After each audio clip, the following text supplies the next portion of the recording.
back to another episode of 3Guys1Mic. It is January 29th. We're recording this. My name is Jeremiah, joined by two co-hosts here. Aaron. William. As you can see, we're in a new room for you today. So our hopes and aspirations is this is our official 3Guys1Mic studio room, right? Someday. In the coming future, right?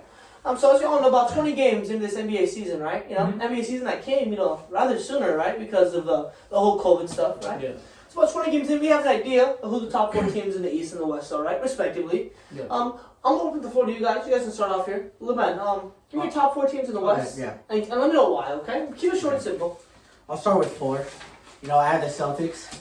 Simply because injuries, play. So the West. Oh, the West. Oh, the West, my bad. Yes, my you bad. have to pay attention. Sorry about it. Alright, at 4 for the West, I have the Nuggets. I think Jokic is a phenomenal player. I've been, on his sack since his rookie year. I always thought he was great. MVP caliber. Yes. But the thing this year, I feel like Murray kind of brings the team down. Like, I know he had that run in the bubble, but this year his shooting, he has like 20 points per game, which is not bad. When you look at the shots he takes and his field goal percentage, I think he's shooting like 40% or something like that. And he's not really like a passing guard. He has like 3 assists per game, I think. Yeah, 3 assists. And he can't really defend that well. So I think that's bringing them down. But I do like to see, I really want to see MPJ and Bobo get more minutes. And then Monte Morris coming off the bench. And I think if they give them some good minutes, they get a couple runs together in some games, I think they can go far in the playoffs again. Okay, respectable. What about 3? 3? Yeah, just go through your list. 3. Oh, okay. Yeah. Go on my list. All right. 3, I have the Clippers. And you guys might call me crazy. Some of you Clipper fans might call me crazy. Bench. But I think I think this Clipper team might be better than last year's. Then how are they 3? Well, because y'all saw what happened last year. They ended 3 and then... Weren't they 2? They were second. They were second. Mm-hmm. Well, I'm giving them 3 this year because they don't have Montrezl Harrell, the 6th man of the year again. Oh, okay. And then they brought in Batum. They brought in Serge Ibaka, Kawhi Leonard's former teamate, which I think will build the chemistry because, champion coming off the bench, veteran guy. Nicholas Batum's a veteran guy. They have Marcus Morris coming back. I think the chemistry is going to work this year, and I really like Tyronn Lue coaching them this year. Yes, yeah. I know people like to bash him for being a bad coach when LeBron wasn't there. Yeah, seeing LeBron coach the team. Yeah. Yeah, but I think this team works, especially if PG and Kawhi stay healthy. Okay. 2, I have the Jazz. There's a lot to say about this team, and I think the big 3 that they have is starting to show out. So Mitchell, Gobert, and Bogdan. Yes. Okay. Yes. Conley is playing. He's playing good. He's playing better than last year. Yeah. It's better than what I expected, and I believe they went on a 10-game win streak. Yes. Right, the Jazz. 10-game, yeah. Beat some pretty good teams, and I think Mitchell one day he'll be an MVP. He'll for sure be an MVP. He has a And I won't be surprised. I know I'm a Lakers fan, but I won't be surprised if they finish 1. Okay. I won't be surprised. Now bringing me to 1, I have the Lakers again. Yes, they had the shortest rest in NBA history. Sorry, I thought that was really. But they boosted their roster with Montrez, Schroeder, Matthews, and Marc Gasol. But the only thing they're missing is a bench player. So I don't think they win more games than last year, obviously because COVID happened. I see them winning probably like 55 out of the 72. Okay. Yeah.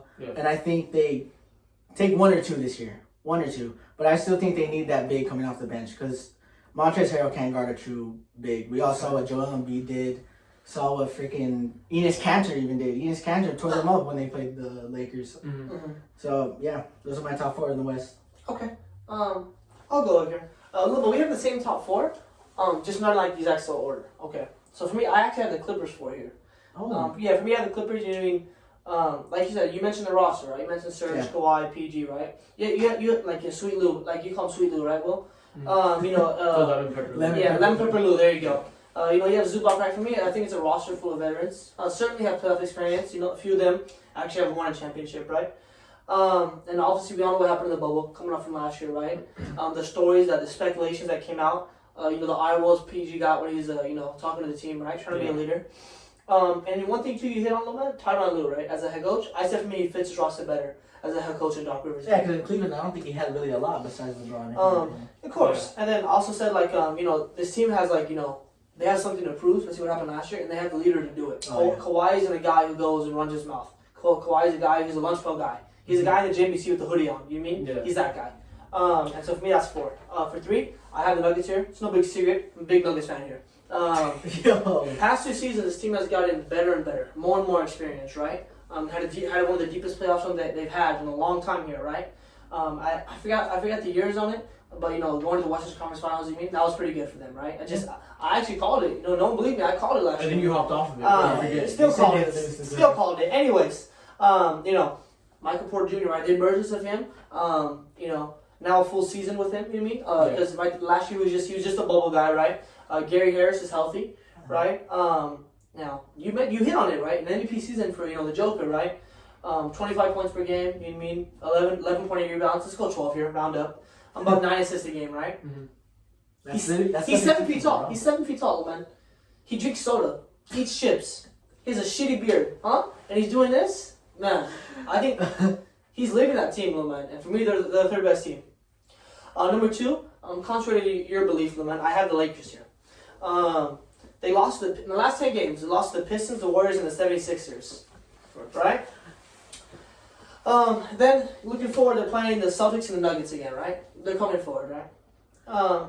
Bronny's playing pretty good. He's turning into more of a 3-point shooter this year, right? He's playing better and better. He's shooting just below 50% from the line. At 6'9", 250, 70% ass. Thick dude out there, right? I think they have a strong roster. Athletic big men, like you hit on that, right? I think they have confident role players. That's a big thing. They have players who know their role. Alex Caruso, Dennis Schroeder, they know their roles. And one person we forgot too, who's emerging to a really good player for them, is Taylor Horton Tucker. Yeah, I love how you coming out from here. But so like I was saying, I said complacency is what gives them the 2 seed for me, right? It's this big atmosphere. I'm winning the championship. The next year, you're not as good, right? You kind of take the back seat. You kind of think you get hazy, right? I said that's the state they're in right now, right? It's only natural. And I said they let bad teams beat them, and they let them keep it too close, right? Like the Spurs keep it close, the Grizzlies, the Bulls, right? Cavaliers, right? That's a big thing for me. So number 1, I have the Jazz here. 10-game winning streak. You hinted at that one, right? Looked at my notes in the car. Versus the Mavs without Donovan Mitchell, right? They're untrue leader, right? Superstar on that team. You said MVP in the future. Jordan 6'9" Clarkson. That's my name for him. 33 minutes, 31 points. Man. Kid's balling. I think I said that last time. Kid's balling, yeah. Rudy Gobert, 37 minutes versus the Mavs, 29 points, 20 rebounds, right? Insane numbers. Throwing it up on the board. I know it's early, and I know you're a Brownsexual, and I know you all love those Lakers. But I think the Jazz are number 1. You're Brownsexual. Jazz are number 1. But like you said, Bojan Bogdanovic, right? He didn't play last year because he had the wrist injury, right? Yeah. Now he's healthy. He's playing. Like you said, the big 3 right there, right? I said there's a healthy relationship between Donovan Mitchell and Rudy Gobert. Even Egan Amon, he said get him to 30, right? When he was tweeting out for him, right? So for me, that's why they're number 1 team in my opinion. Exactly. I just killed you with my notes. Let me go. Let me hear you, Willie. Wow. Okay. Yeah. Well, as number 4, I have the Nuggets. As I was saying, Jokic is having an MVP type season. He's averaging, as Maya said, 25, 11, or 25, 12, and 9. Mm-hmm. A lot of people are having this debate, right, of who would they rather take to pick to start a team with, Joel Embiid or Jokic. That should be easy at this point. I would honestly, I'm picking Jokic. I would pick him, to lead a team. He's playing outstanding this year. And Embiid does complain a lot too. And Embiid does have some off the court issues, yes. But as Little Man said, Jamal Murray, he's choked up too. Jamal Murray is either hit or miss. This year's averaging 19 points. As you saw from him in the bubble, he was shooting with confidence. Just was throwing up shots and it was going in. But it's not the bubble anymore. I'm not saying he's a bubble guy. I'm not saying that his success was strictly from the bubble. But you have to learn to he has to adjust his play style. Okay. I don't see them really I see them getting better along with the season because they started the season off slow. A lot of playoff teams did. When they made the playoffs, a lot of teams started off slow. But I just see them hovering around that 4 or 5 spot. So I have them as 4 right now. As far as the Jazz, I have them at 3. They haven't lost since January 6th, which is insane to think about. We're heading into February. They're 3? Yeah. And Donovan Mitchell, as some people may know, Shaq called him out on Inside the NBA, saying that he doesn't have what it takes to get to that next step. People have been saying that about him. I saw a TikTok 2 days ago about this girl was saying that he doesn't have what it takes in big situations or whatever. They said he went away in Game 7 in the bubble.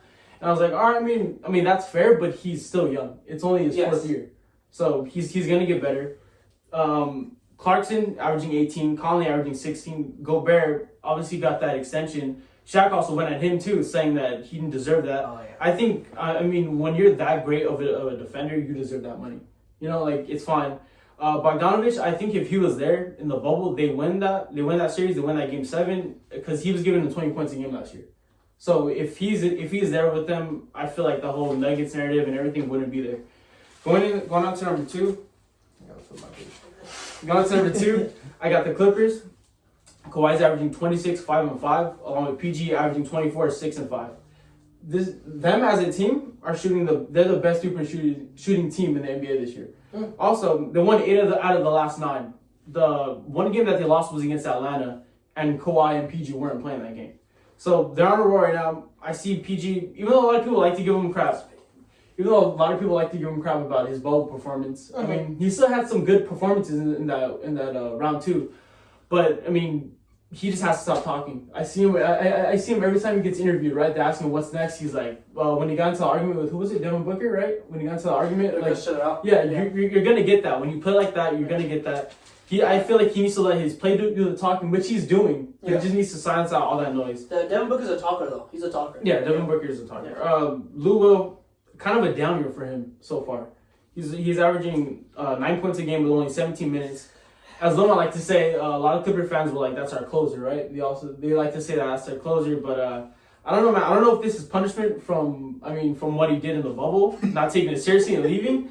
I really don't know what it is. His wings are good, though. His wings did look good. Yeah, so I have the Clippers at 2. I just see them staying as a consistent, as Maya said, they're like a veteran team in the West. I see them staying as that consistent team. And with the Lakers, I have Lakers number 1. LeBron shooting at a career high in 3-point percentage. Playing around 30 minutes a game, which is kind of low for him. We're used to him playing up in the 40s. AD isn't exactly playing how we saw him in the bubble, but that's not going to matter when it comes to the playoffs. When it comes to after the All-Star break, he's going to turn it on.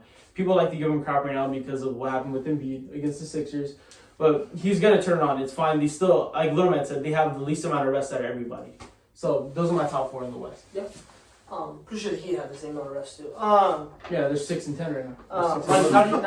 Not even. Yeah, where are they at in the East? Yeah. Moving on to the East, huh? Top 4 here.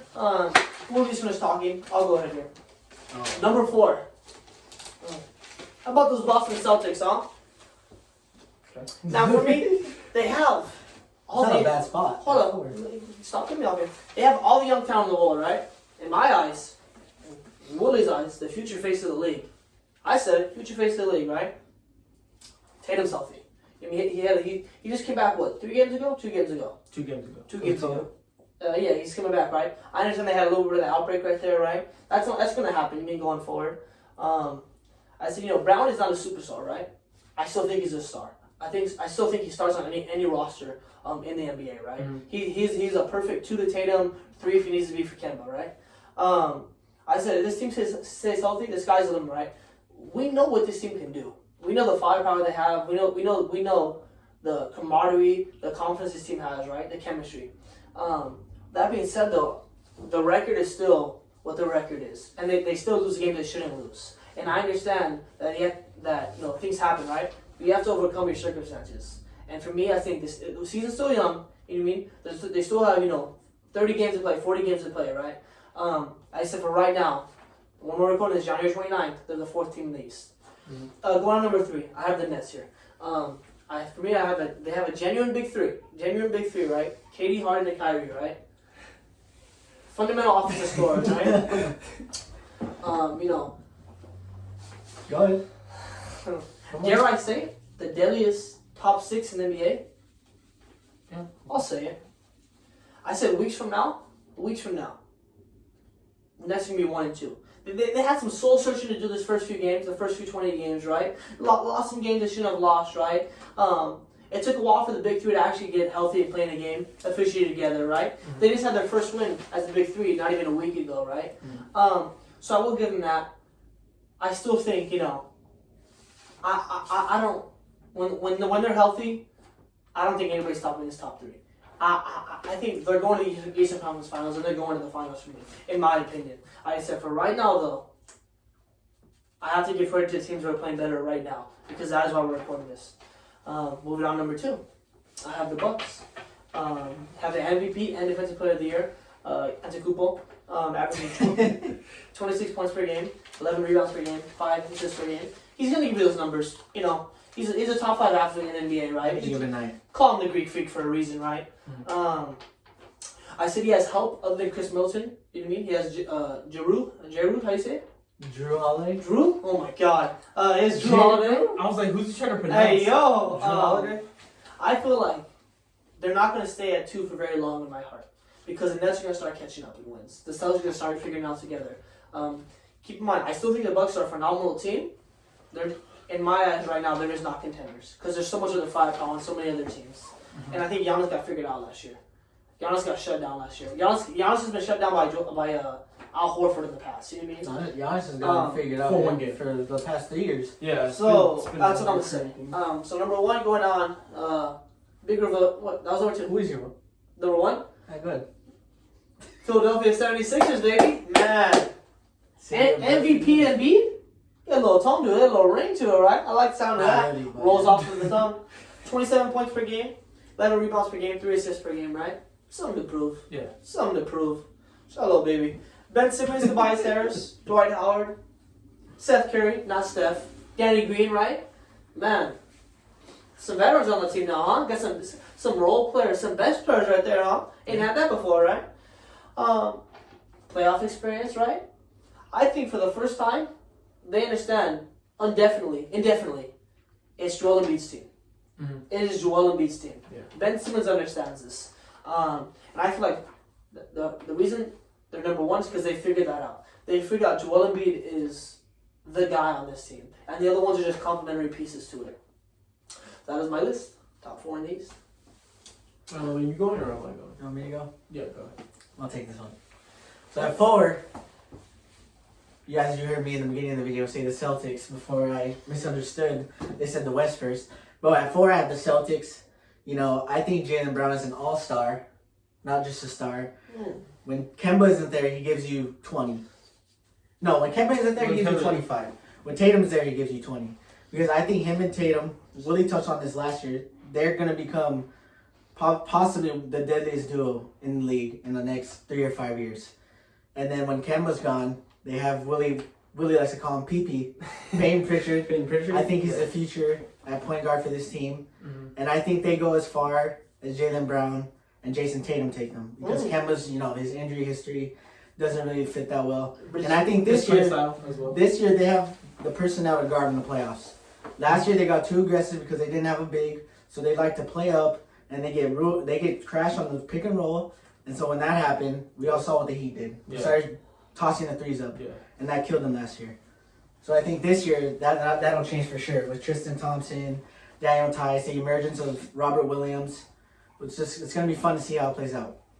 Robert Williams was playing good last year though in the bubble. He was. And I think he's going to continue that for the coming future. 3, I have the Bucks. I think they're a good team. I don't think they're better than last year. Because I know they had picked up some assets in DJ Augustine, Drew Holiday, Troy Craig. I just don't see the defense off the bench. I don't think it's there. What'd you say? Drew.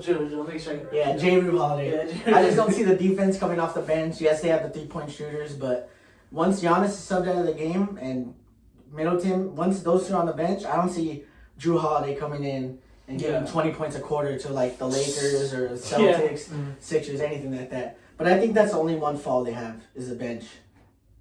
Second, it was the same deal last year too. Yeah, same deal last year basically. Second, I have the Nets. Like Maya was saying, the chemistry. We still don't know how it's going to play out. Yeah, they won, but I just want to see them play against a team like in the top 5. Like one of these 4 teams in the West or one of these 4 teams in the East, I want to see how they play.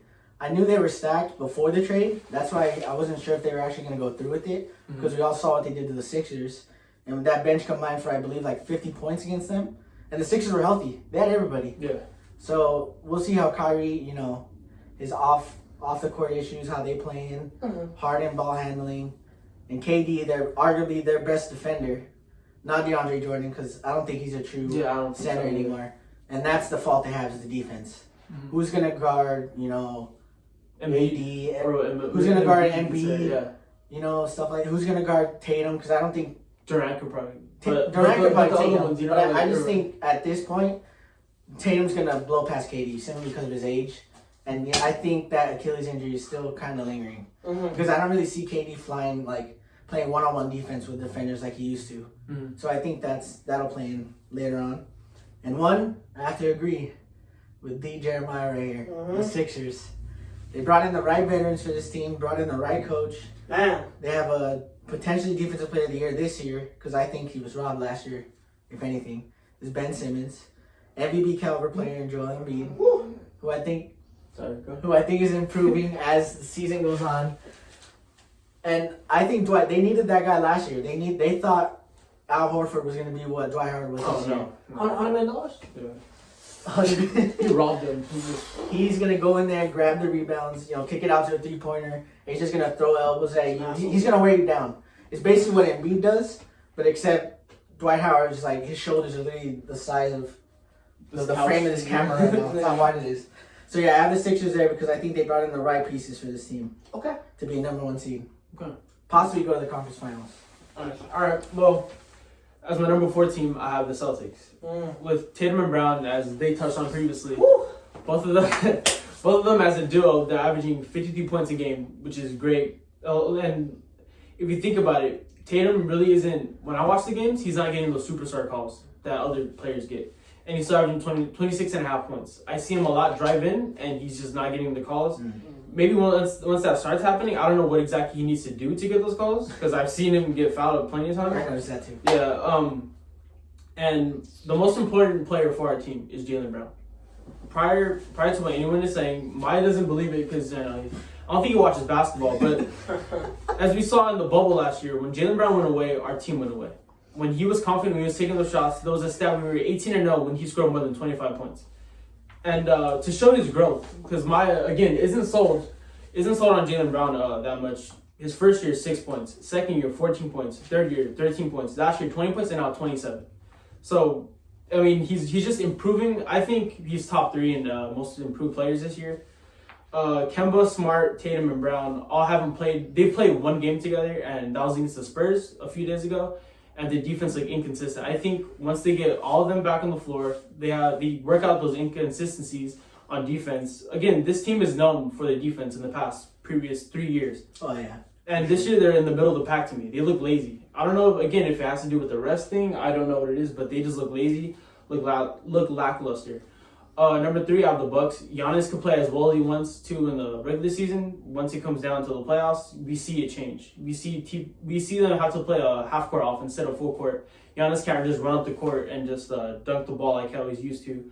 He's also shooting a career-low 58% from the free throw line.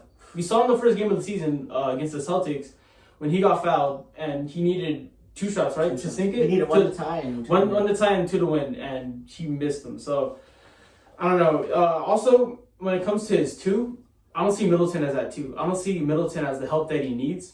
And again, we have a lot of people saying free Bradley Beal. If you can make that deal, I say go for it. You have Bradley Beal paired up with Giannis because Chris Middleton just doesn't look like that guy to me. Again, they still have the same faults. I haven't seen them improve. If anything, I think they got worse. With Jrue Holiday, it's a good addition on paper, but they just still look. They look to me. I think that Bradley Beal trade would probably be too risky because they have to give up some of their bench. Yeah, they have to give up some of their bench. The bench is already bad, so wherever the bench goes, that's true. Yeah. And then my second team, I was really kind of confused on like how we were doing this, like if we're doing it like in the future or as of now. But I think 1 and 2 are interchangeable for me. The Sixers are 2 for me. Again, Embiid's playing like the best player in the NBA right now. Tobias Harris is shooting at an efficient rate. He's playing great. We saw against the Lakers how he made that clutch shot at the end. The addition of Danny Green and Seth Curry in the corners. You know how Ben Simmons like to drive in. He can have those guys in the corner. It adds a lot to his game. Again, Ben Simmons isn't also playing as well as Sixers fans like him to. They would want him to do. You see them bashing him because of his scoring. But I think, again, it's early in the season. You still have to see how it plays out later on. Again, the most important thing for this team is that Embiid stays healthy. We saw him in the bubble last year. He was winded. He was gassed. His hands in his face. Yeah, his hands in his face. When he has the help now.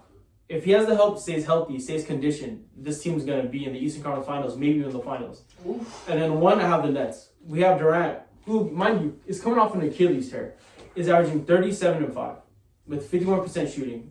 Kyrie is averaging 28, 5, and 6 actually. And again, we saw Kyrie go AWOL, right? We saw him just didn't know where he was, came up with a lame excuse saying he had to do with his family, but didn't really give any context to it. If he, Kyrie hater right now. yeah, if Kyrie, if he just plays basketball, just keeps all the outside noise out, just plays basketball, they're gonna be fine. Harden, as I thought when he came in, I was thinking that he needs to take a seat back in the scoring department and needs to facilitate the ball, and he's doing that right now. He's leading the league with 12 assists a game. And then also, as Little Man said, I thought they had a championship roster before they made the trade for Harden. This kind of, I don't know, they're really top heavy as a team. So they also don't have a bench. I would say, I don't know if this is kind of rude to say, but they kind of dodged a bullet with Karis LeVert, trading him off, and we saw what happened to him. They saved his life. Yeah, they traded off Jared Allen, who, in my opinion, was the better big of them. I don't think DeAndre Jordan. Nash is doing it. Yeah, I don't think DeAndre Jordan is that guy. Mm-hmm. And again, they had to adjust to a new team coming into the season, and then they had to readjust when James Harden joined. So they're gonna find the wins later on in the season. Right now, they're just working things out. And again, this isn't the finished product. There's still a trade deadline. We hear about them wanting to trade for Andre Drummond. Mm-hmm. We heard about them wanting to trade for who else was that? McGee. Yeah, JaVale McGee. That's the other big that they wanted. So if they could get a second big, this team just looks scary to me, and I feel like they're the favorites if they get it figured out. So those are my top 4 teams. And for now, I feel like they have to play how the Rockets played last year. Mm-hmm. Have guys sit in the corner, have KD drive in, or Kyrie, or Harden, and just kick it out, and shoot three. Yeah. I feel like that's their key to winning. Let us know down below in the comments, what you think of the NBA season so far, you know what I mean? Let us know if you're bronze-sexual like Aaron here, or just any thoughts on the NBA, right? Let me just vouch for Little Man first. I know Harden Hart, he's not a bronze-sexual. Or at least before 2 years ago, he wasn't a bronze-sexual. Oh my god. But, and also, guys, want to thank you guys. Our last 2 videos, both with 250 views, guys. That's incredible. I want to thank you so much for that, guys. Continue to show us love and support, guys. And we're just excited for the future to come. Thank you. Have a great day.